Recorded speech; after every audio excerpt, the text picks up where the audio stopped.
kindergarten teacher? What made you decide? I love all your choices, by the way, but what about kindergarten teacher was attractive? I mean, I wonder if you're the same.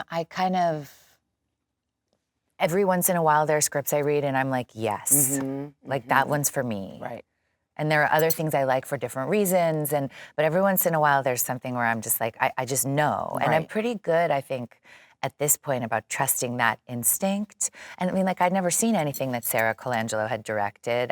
It was just inside the script. And part of it was, I don't think I even knew this at the time. I often find after I make something and talk about it a little bit, then I know why I chose it. Exactly. I'm very similar. I mean, as we're having conversations about Beale Street, and I'm sure you're doing the same, I'm discovering new things even now, and we shot it, last year. Me too. And also I think like some of the thing that draws me is unconscious. And then later I get to sort of figure out what it was in a more like intellectual way or something. Yeah. So that was first. Now when I look back on it, I can see that it's a movie about a woman who has a vibrant, curious, artistic mind who's been starved. Right. Yeah. And like that is what was on my mind at the time, the ways that we as women have been starved. Been starved. The thing that was so interesting to me, and I'm gonna fix it here. Okay. There you go. And the thing that was so interesting to me is I definitely saw that in your character. But after I watched the movie, I had this feeling like, oh my God, I wish I had pushed Ian, my son, pushed him more here, pushed him more. Did you have that feeling at all, while you were shooting? Did you come home at all and feel like, because there's something about that movie that I feel like it's kind of a message to the world, how we need to nurture the art in our kids? Yes, I mean, because of course, like I'm playing her, I have this weird subjective view on it where like to me, I don't think that kid, in my reading of the movie, Maggie's, not Lisa. I don't think he's a genius. Right. I think he's a kid. I think he's a 5-year-old kid. I think 5-year-old kids say amazing things all the time. I think it's her that's a hungry poet. It's her that's like, she gets confused and she puts her need and her desire on this 5-year-old. Yeah. So like, yes, I think the movie in some ways is saying like, what are we doing to our kids? What are we doing to ourselves? Right. But I think to me, it's more about like the ways in which women have had to twist ourselves into things that are like into pretzels, bend over backwards to fit into a culture that doesn't really have space for us, and what the consequences of that are. Let's be a cat down here, look. Down here, a little cat. Meow, meow. So if you stay open and if you stay curious, then you can see the world however you want. So how about you? Had you read If Beale Street Could Talk? Were you what drew you to doing that part? I had not read If Beale Street Could Talk, and I was a bit embarrassed that I hadn't because, I mean, of course, I'd read James Baldwin's essays, I'd read Giovanni's Room, and I'd heard of If Beale Street Could Talk, but I'd never read it, and I was a little embarrassed, and I felt like, I get the script, and first off, Barry Jenkins, James Baldwin. Yeah. It was like, I want to meet with him. Yeah. And then I read the script, and I felt like, I don't want to sit down with him without having read the book. Yeah. And, the agents are always like, oh, no, you don't need to. Yeah. I'm like, no, I need to. Yeah. And I'm so glad I did. Yeah. The unfortunate thing was that we weren't able to meet face-to-face our first meeting because I wanted to give myself a couple days to read the book. Yeah. And he was on vacation in Montreal, and I was on vacation in Mexico. And I hate Skype. Yeah. But we ended up on like an hour Skype call. Amazing. Just talking about the book versus the script and the things that I saw in the book and the things that I love that he pulled out of the book and just an amazing conversation, and I just felt like if it's not this film, I've got to work with Barry Jenkins. I mean, he's the true definition of an auteur, and in that conversation, and I think you're probably the same way, you're attracted to not just the material, but when you know you're going to be able to be a part of a collaborative situation, not a dictatorship, Yeah, you know? yeah. Like somebody who's actually interested in you and what you're going to bring to it. But that's another question I have for you. So I'm a James Baldwin fan. Yeah. I love Another Country. It's like that, and I haven't read If Beale Street Could Talk. But how much were you inspired by the book versus departed from the book and went on your own trip? And you know what I mean? I mean, you have that freedom if you're gonna do an adaptation to make it totally yours, but like, how did you? I felt like I had to, because it's James Baldwin, and he's, especially for Black people, he's almost like, you know what, I'll take that back. I feel like Americans, he's like our modern day Shakespeare. Yeah. You know? Yeah, he's incredible. Yeah, and so passionate. So I think I felt that I had to honor his words. I had to dig in and use Barry as much as possible, because Barry is a huge fan of Baldwin. He's read everything that he's written. He's grown up, you know. Okay, so like, for example, in the very beginning, when we first see your character, that was some of my favorite work in the whole movie. You come in and you look at your daughter, and I knew watching it that you knew something was up with her, which is, I even felt you knew she was pregnant. Yeah, and that was intentional. It was played that way. But it was beautifully played. You know, is that in the book? Yes. It is. Yes, it is in the book. I mean, Barry there are things that we did change, like there's the moment in the mirror where she takes off the wig and puts on the wig, takes the wig off. In the book, that was a shawl. And I told Barry, I said, what do you think about this being a wig? And because the wigs for women, you know, I mean, I remember my grandmother had one wig to go handle business and another wig when she's going out with my grandpa, you know, and she wears her own hair as well. So I felt like the time, the era that it was, I wanted to embrace that, and I felt like it made the fear that Sharon is the character that I played, was feeling in that moment. I felt like it made it more real. And more vulnerable. More vulnerable, exactly. That's amazing. That's, I think, like an amazing kind of collaboration with a director and a book and an actress. But when a director allows you to do that. Exactly. This is a sacrament. And no, I ain't lost my mind. We are drinking to new life. Tish gonna have Fonny's baby. I haven't had the opportunity to work with as many female directors, I think, as you have had the opportunity. Well, now I've got like more than anyone, I feel like, because the whole second season of The Deuce was almost entirely shot by women. So I was just like, next woman, next woman, next woman. You know, I mean, it's interesting how I think just because something is written or directed by a woman doesn't necessarily make it a feminine articulation. Yeah, exactly. And that's been so interesting for me to see, because I really feel like the kindergarten teacher is in this way that feels very new to me. And I was like trying to put a finger on why, like what's feminine about it? It's not, you know, a fantasy version of femininity. I mean, in like the most obvious way, it's not like, you know, whatever, flowers and butterflies or something. It's very complicated and dark and perverse and like, you know, it could be even seen as a horror movie in a way. Oh, that's interesting.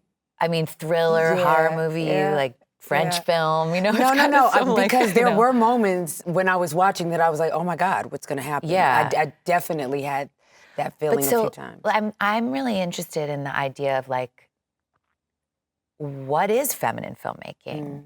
And what allows for the space? I mean, if we live in a masculine world where we're kind of used to seeing stories told from a kind of masculine point of view, or even where, since we were kids, like the most interesting characters are the men, and we just get used to it, right? Yeah. And so what shifts that? Like, how do you make the space in yourself to actually look in there and go like, I want to do something in a different way, and in a way that actually expresses what's inside me. So I don't know how, for actresses it's easier because it's just a subjective expression of like our own character. Their character, right. But for a director, like what made Sarah Colangelo in particular a feminine filmmaker? I don't totally know the answer to that. Did she write the film She as did, well? she did. Interesting, yeah.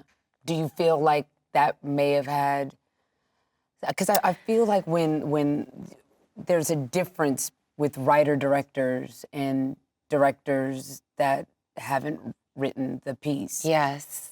But I've also read things written by women where I was like, this is not really an accurate feminine expression. And I've also read things written by men where I was like, right on, you are totally interested in this woman and her experience, and you've made space for me to explore it. And I think in some ways, yes, it also, with Sarah, it was this amazing collaboration. It was like, we had very different ideas about a lot of things. You know, I think, and yet, and this is really the thing I've realized is the most important, like, we respected each other. Yeah.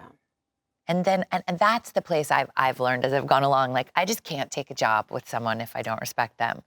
If I don't totally respect them, like 100%. Otherwise, I feel like I can't trust in the same way. I can't be like, what? You're asking me to do something really strange, but I'm gonna roll with it, and I'm gonna try it and see where it takes me. How can you do that if you don't respect that person? Like, totally respect that person. It's interesting that you were, because so we had a Q&A last night, and Barry said something that I think kind of touches on one of the things you just said. He said that one of the things that he learned about this film in particular, or one of the gifts he received, was to listen more. And he said listening to the women, his conversations with Kiki Lane, who plays Tish, and Teyana Paris, and myself, he said, I'm not a woman, so let me listen. So I'm wondering if, like, some of those pieces of art that you've read that were written by men that had a woman's perspective and you felt like that was spot on, is it because those men are listening? I think it's because there's like a fundamental interest in women, right? I mean, like, I'm fundamentally interested in some men, you know what I mean? Like, and I want to know what's up with them and how they work, and you know, and I think there's certainly men like that. But then again, when I'm working with Sarah, we can skip all sorts of basic things and just be like, okay, in this scene with her husband, if I just do something that's an unusual expression that you don't see all that much, but which is right, she's like, oh yeah, that's right. That's right. I can relate to that. I know getting in bed with your husband feels like this, or having this kind of conversation could feel like that, even if it's not the way you usually see it portrayed in movies, you know? Is that something that you do, though? Because that's, when I look at all your roles and I think about the things that I've seen, what I love about you is that you seem to, first of all, it's so natural, and it's so, and like I always feel like, even like in Secretary, even though she was supposed to be kind of off, you know, I got her, you know what I mean? And you do things, and quirky is not the right word. It's, you make choices that I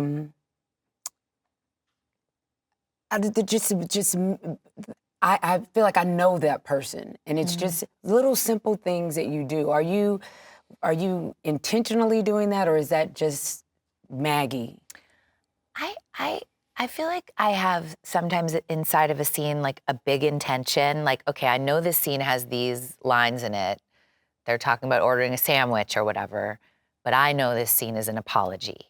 And so I know my big intention here is like, I might not tell anybody that, you know, but like, okay, I know those aren't the words, but that's what I need. And then the little things inside, I'm never really like choosing things intentionally. They just kind of... let them play out play out, however, like this apology can look anyway, but I know it's gotta be an apology. One thing I did feel was really important in the kindergarten teacher was, this is a woman who falls apart. It's a picture of a woman who shatters, but she isn't mentally ill fundamentally, but she like loses it. And I really wanted to, I didn't want to do the operatic version of that, or like the movie version of it, because I think we all fall apart. We don't kidnap kids usually, but we do. We have our version of that. Yes, Absolutely. and I think like if there are portrayals in movies and books and of women who fall apart and then they actually are gonna be okay, and we know that that's a part of life, I think that's like a comfort to everybody. Absolutely. Absolutely. Not just women. Absolutely. Yeah, to everybody, of course. Absolutely. I'm just emotional because I'm so proud of you. You did such a beautiful job. They clapped me.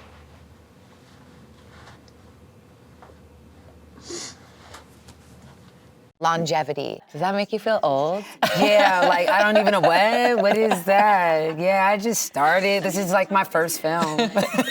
But you were working with someone and it was her first film. Yeah. And was she an actress before or? She was an actress before. She is, Maggie, you would love her because one of the things that I find a lot of times with younger actors now is that they are so interested in being the celebrity and not an artist. Yeah. And she is here to just open up and be vulnerable, and she's always wanted to be an actor. From, she said, as a little girl. And so she was always an actress? Always. She has a degree from DePaul. Okay. So she's just fresh off of earning her degree. That's amazing. Yeah. And she's just so open and asks questions and very rarely in between scenes on her phone. So that was a joy, really, to be around, Yeah. I actually there's so many young, amazing, bright actors on the Deuce. Yeah. So like even people who come in for a day, but also a lot of people who have a lot more work than that, and they're like in their early 20s and they're awesome and they're fresh and excited. And it's kind of like it charges you, right? Totally. Yeah. I mean, because we haven't been doing this that long. Yeah. So do you think things have changed for us in this industry? I definitely feel like things have changed in the past year even. Like I feel it for sure. I kind of feel like it's been swift, like it's been the past couple years. I keep having this like image in my head of like this like many feet thick stone door that got like pushed open and just like a teeny bit and like lights shining through. Yeah. And look, I'm like you. I also accepted a lot of things and went, okay, I see that this is the way things are. I'm just gonna make the space for myself to do what I need to do. But like, I truly, personally feel different after this year. Like I'm gonna direct a movie. Thank you. I mean, it's far from being real, but even of course to feel entitled to use my storytelling and the things that turn me on to lead the telling of a story. I'm until this year, I'm not proud of this, but I didn't feel entitled. Yeah. And I was emboldened by all the stuff that's been going on. I mean, to be totally honest, I think the money always lags. So like on The Kindergarten Teacher, we're a group of women making a movie about a woman, and like it's a wild roller coaster of a movie. It's like I said, it's like a sort of a horror thriller. Right. But we still had no money. No money. Like really no money. Yeah. And we were like a group of women, so we were like used to it. And we were like, okay, this is how we do. We're gonna make it work, and I'm gonna change my clothes in the bathroom on the Staten Island ferry, which nobody should ever do. Exactly. But then again, I sort of think, and this is new, I think is a part of me going like, all right, cool. I'm so proud of us that we did it for nothing, but like, why? Why do we got to do it for nothing? And you know, and it's such an interesting, I think, dance right there, because I feel like you and I, we have been doing this for a while, and we, like, there is this conversation that's going 50-50, and I love it. Yeah. But I guess for all my career, I've just been doing it because I love it. Yeah. That I really, until conversations started happening out loud, Yeah. I'm embarrassed to say I really didn't think about the differences. I knew they existed, Yeah. but I didn't sit in it. Right. You know what I mean? Right, Like right. unfortunately, I just accepted it, and it's, you know, it's what it is. Or you like make your own space. You're like, Right. okay, I'm going to protect myself the way I need to do my work Right. and say something truthful about like my experience in the world. right. Yeah. Right. And you're like, okay, that's awful, but I need to keep But I need going. to keep going, Yeah. And but so I am so excited that we are vocal now, and because it's made me start paying attention to something that I, you know, like you said, would go, yeah, that's happening. Yeah. But yeah. As long as we keep thinking in the most nuanced ways, as long Yes. as we like don't fall into simple thinking about this stuff, I think and it's it incredible. doesn't feel like we will, and I think it's because like I said what I said about younger actors, but I am also very impressed with a lot of younger artists, you know, who are thinking of things more complex. Yeah. You know, because that's what their life has been. Yeah. You know, as easy as the internet or Google makes things, it's more difficult. Like when we were doing, you know, a paper, when we were in school, when we were in college, you know, you went to the library and you got a book and you did the research. Yeah. Whereas, you know, they're online doing the research and pop-ups are coming. Yeah. So it's so easy to be distracted. Yeah. There's so much to have to... But see, I think there's this complicated thing of like the young 22, 23-year-olds, like, you know, on the Deuce and in If Beale Street Could Talk, who have like this kind of, we are gonna change everything. Everything is gonna be different. We're revolutionaries, which is amazing, which I also had. But then I sort of think it's up to us to be like, okay, now think just about like this other side of it, just for a minute. Like, here's a little gray area. Like, wait, what about this? What they need to consider Yeah. as their, And that's what's, I think, amazing about having more experience, you know? It's amazing about having that experience, but it's how many actually listen. Because I also remember being young and gonna change the world and gonna do it my way. Yeah. And I remember not listening sometimes. Oh, for sure, for sure. But then I also think, like, I remember doing this, I was maybe 30, and I did a movie with Emma Thompson that she had written, produced, and was acting in. It was a kid's movie, but it was amazing because Emma's amazing.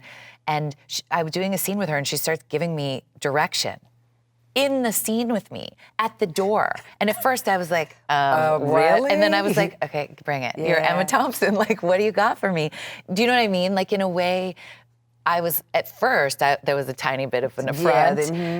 And then I wouldn't take that from everybody, but from this woman who was older than me, who is amazing, who I totally respected, I was like, okay, I'll take whatever you've got. Right. You know? And those moments, I feel like whenever you have them, they're total teaching, total learning moments. Like you walk away like, I needed that to happen. Yeah. You know, you get something from it. You know, it's humbling. It's. But also, like, what you, like, I think I can say this. We'll have them cut it out. We'll if see. not. We on the Deuce, where there's so much sex, a group of us together created this new job of an intimacy expert.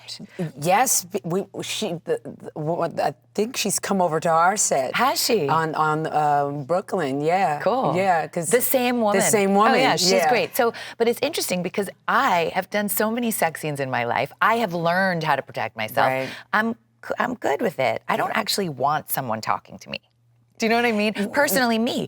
But I can also see that the need woman for who it. came in, who's 22, who got the job, who's a great actress, who has to take her clothes off, who doesn't know how to say no, who's learning how to say no, who usually I feel like I would take the job and go Right. like, you okay? Is there anything Right. you need? Does this feel right to you? You know, I know that person needs that help, and I could have used that help when I was Right. younger. But also that intimacy coach, because I'm a member of the DGA, and we've had meetings talking about the intimacy coach, and some directors don't love it because they feel like, that's my job. But then there were other directors that felt like I needed her there to help me articulate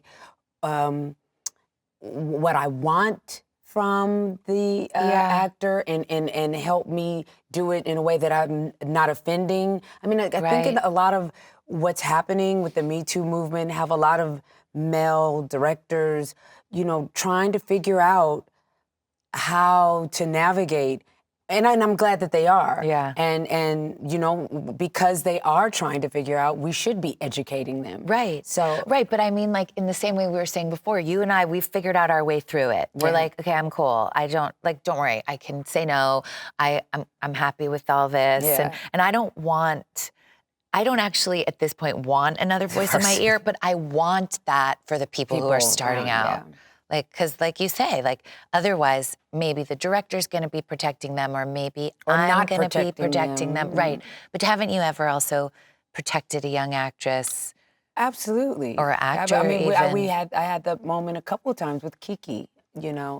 Just you can, because we were young actors before. You can feel it. You feel sometimes when that anxiety is coming up for a young actor. And who's gonna be responsible for this baby? The father and the mother. That child was born of sin. That child is your grandchild. What difference does it make how it gets here? Do you feel like working on TV is very different, or? The only thing that I feel like is different is the pace. TV moves so much faster. Right. And even than an independent movie, you think? yes. Yeah. To me, it does. But look, here's the thing. If Beale Street Could Talk is the first film I've done in like 10 years. Really? Yeah. I've been doing TV. I decided that I didn't want to travel outside of the city, because Ian was starting, I think, junior high at the time. And I was like, I need to stay here. Yeah. And, my agents were like, well, that means TV. And remember, when we were kind of starting out, especially me, because I think I'm a little bit older than you, but it was like that line, that divide between television and film. Film actors are regarded like, they're Shakespearean, and then television was slumming it. Yeah, slumming it. And for me, overall, I want a good story. Yeah, totally. I want to tell a great story. Yeah. So whether it's TV, broadcast, cable, film, where I just want to be a part of a great I did story. have to get over that a little bit. Did you? A little bit. When I read the script for An Honorable Woman was the first TV thing I did, and I was like, but it's on TV. And then I'm like reading the script, I'm like, oh man, this is incredible. Like there's like, but there was a little part of me that was like, but it's TV, Yeah. And then it was just so good. Like you said, I was like, well, I don't know. Yeah. But I wonder about how you feel about, a couple things. One is, so you've done recurring television where you keep coming back and playing the same character, which I just did for the first time this year, the second season of The Deuce. I was like, what? I'm just playing Candy again? Yeah. How did you feel about that? I mean, It was so much fun. It's what it is. It's almost like the best of both worlds coming together. It's like, because that's one of the great things about film. Yeah. You get to play a character and let it go, and it's gone, and then you're moving on to the next thing. And it's exactly what you chose right now, as opposed to what you chose however long ago. And that was one of the things that when I had to make the decision to stay home and television was the option. I mean, I'll be honest, I had the same thing as you. I was kind of like, okay, Right. well, all right, well then that's what we're gonna do. Yeah. And that was one of the things that terrified me. Like, am I Yeah. gonna be bored? Yeah. Am I gonna be able to grow with Yeah. the character? Yeah. Like, because the idea is to be on a successful show. Yeah. Not, Yes, and exactly. yeah, That continues on. Yeah. and it was great. I did a show called Southland, and I was able to play a cop, and I was able to really dig in and eat, breathe, live with LAPD, Right. officers, and get to know them as human beings and not like the people that I'm scared to call if something goes Yeah. wrong because I don't know if they're gonna help us out. Yep. So I had a really great aha. I still think of Southland and wish I could go back there and Yeah. be with those guys and Yeah. play Lydia again. So I didn't, and we only did 10 episodes a season. So maybe I feel this way because it wasn't 22 Yeah, episodes. me too. Ours is 9 or 10. Yeah. What's been your most challenging role? Can you really narrow it down to a most challenging role? I guess I bet you do too. I'd be curious to know. I feel lately the most proud of my most recent work, which is such a gift. Yeah, Because imagine if you're like, I like the work from 5 years ago better. Yeah. Which of course will be there again, Right, right, right. but like right now I feel like I'm growing and it's in my work and so also I feel like that work was the most challenging. Yeah. I'm pushing at new things I never understood or knew before and understanding new things about myself. Absolutely. Because God willing, we're always continuously learning. yes, exactly. And getting to put that in our work, that's such a gift. To employ those things. Exactly. I mean, like I feel so like to be in that realm of having what's going on in my mind in my work will always make it be the most challenging work because you're like, oh, okay, I'm going to get into what's on the edge of what I know about myself.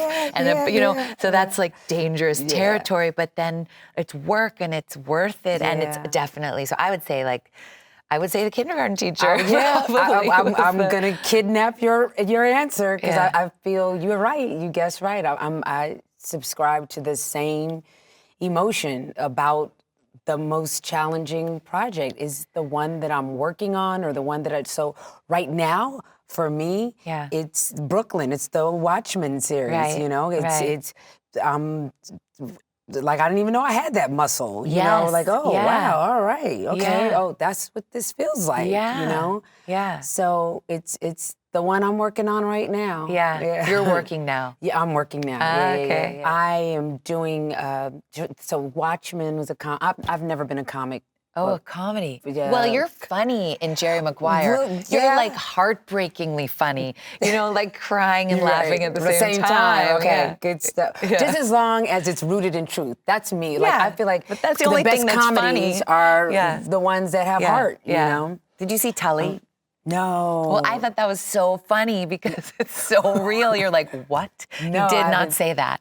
No, I have not. Okay, Yeah. so that I have to write that. I have like this growing list Yeah, in me my too. phone Yeah. of things I want to watch. So yeah, it's a book, a series that's a comic book adaptation, and so with graphic novels, you feel this need or commitment to honor the fans that really love this. Right. But Damon Lindelof, as the creator of the series, he's kind of picking it up where the comic book left off. So we are able to kind of take ownership in something new. That's cool. Yeah. Yeah.